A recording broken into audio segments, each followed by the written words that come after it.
Hey guys, Nicholai here. I'm just giving you guys a quick rundown of some stuff that's been happening amongst these people who continually attack the Orthodox thromina, the Orthodox faith, by insisting that they know better than actual clergy, by what's been taught in our catechisms, by our saints, the liturgies of the church, and everything else. Now, there's three main issues that these guys really get hung up on. That is absolute divine simplicity, original sin, Augustinian original sin, it should be noted, and penal substitutionary atonement. Those are the three big ones that they're constantly harping about. Now, they also get hung up on like unbaptized infants being damned, but those are all interrelated with the previous topics. So we're not going to get bogged down there. But what I want to show you is the mentality these people have. So Father Bourgeon, who is the YouTube channel for Holy Resurrection, fantastic source, and his content is A-grade stuff. Now, it should be noted before we even start, Father Bourgeon speaks Serbian and writes in Serbian. He can speak and write in Greek, and he can speak and write in English. And so he is providing original documented sources of this, right? Right here.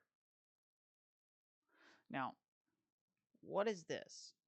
He provides these sources and then the translation. Now, what does Brother Augustine and the Latinizers go ahead and do?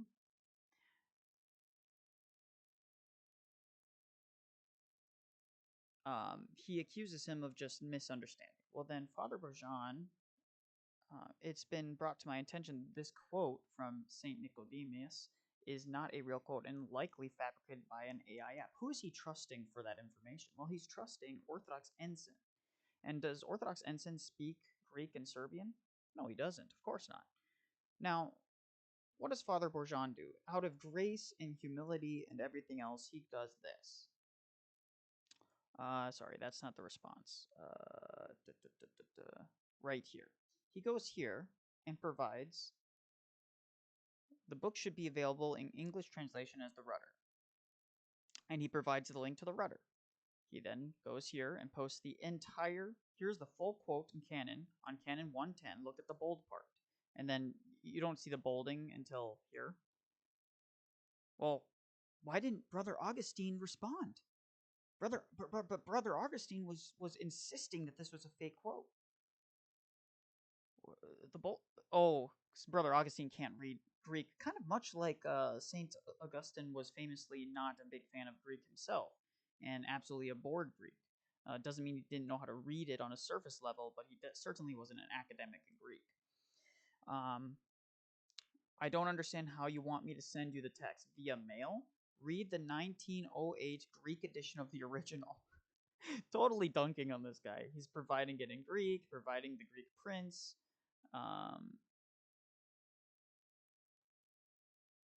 St. Nicodemus, he's providing the sources.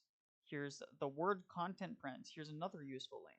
He provides everything you could possibly need. Now, he also provides this. The original document scanned. Stamped, even.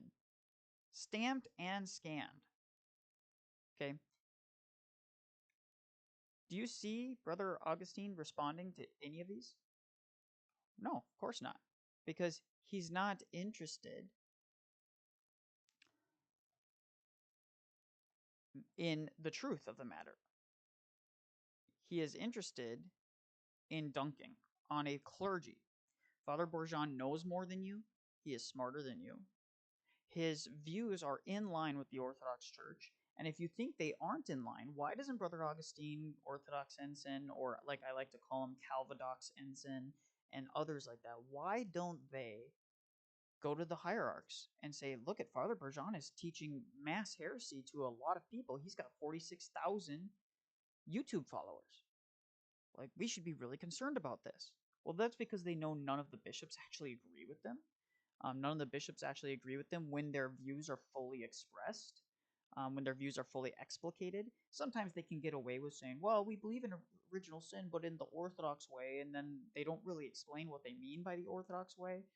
What they really mean is Augustinian original sin and inherited guilt, which is obviously untrue. Now, I'm not going to go into detail about why Brother Augustine is wrong, because we've had these discussions dozens of times. But there is a um, great discussion I had with somebody that I'll read out sometime that really goes into some of the reasons their view can't be true. And the biggest reason is, if you read or listen to any of what Brother Augustine has said on his issue, especially with his joke of a book, Original Sin for the Orthodox Church, he very clearly confuses nature versus person. And what does St. Athanasius say? St. Athanasius says that all heresies are derived from a confusion of nature versus person. So I hope that this is helpful for you guys. I hope that this kind of wakes you up to the fact that these are not honest interlocutors. These are not people you should trust. These are not people that you should even listen to. They are dishonest. Trust your clergy. Trust them. Your clergy know this stuff. Okay? They live the life of the church. They experience the theology and the prayers and the liturgy and all this. Now, does that mean there's no priest that get things wrong? Of course not. But a vast majority of the priests that you engage with a dozen priests. Out of that dozen, you might get one that maybe agrees with Brother Augustine. And that'd be, actually, I would even go higher. I would say out of 200 priests, 300 priests, you might get one, maybe two, who would agree with Brother Augustine. And it's mostly due to confusion. And most of the time, they're not going to be cradles. They're going to be people from the United States. And that's just sad reality, is that English, and this is something that you should note, we still don't have a lot of translated documents from the early church fathers and from our saints. There's a lot of documents and writings of theirs that have not had good translations done. So there's three issues. They haven't had good translations done. A lot of the stuff that we do have access to are translated by Protestants or by Catholics, which means that they're going to give um, a lot of leeway and flexibility towards their interpretation of certain words and meanings.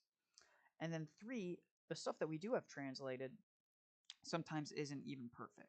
And so we still have a lot of work to do to properly translate Orthodox material into English. And what is Brother Augustine, who doesn't speak any other language besides English, what is his main source that he's going to be provided? English translations. And if he's basing all of his theology on English translations, you're just asking yourself to be swept up in scholasticism and legalism. And that's exactly what's happened. I won't go into his personal life, because I know that there's some things there that are less than uh, less than useful towards his side, but he needs to stop. He needs to stop this crusade. He needs to be corrected publicly, and he has been corrected publicly now by several clergy, including Father Bourgeon. It also should be noted, and this is not controversial and not a secret, Father Deacon Ananias and others have expressly said that Brother Augustine was kicked off the patristic faith as a contributor because he would not submit himself to the advisory board of clergy.